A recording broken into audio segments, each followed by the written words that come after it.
csoki testű. Csak szólok.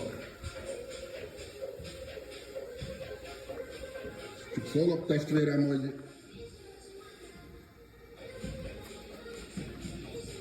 kolbászokat megnyalhatod, bátyám? Tudom, hogy rakd a csavart magadnak, vagy amit akarsz. Csak pici füllet, mert ennyi ilyen műanyagom volt. Többit megoldod. Most már. Na. Szídd le magad! Testvérem! Kolbásztestű! Köszönöm! Köszönöm! Köszönöm, hogy egészleges ilyen. Tesó, köszönöm. Tudtam, hogy szeretsz nekem kedveskedni. Tudtam. Nagyon szépen köszönöm. A testvérem, ez sokba lesz. Sokba lesz az örökös neked. Hát le lett műanyag alapozva. Le van füllerezve.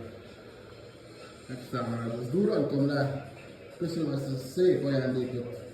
Testvérem.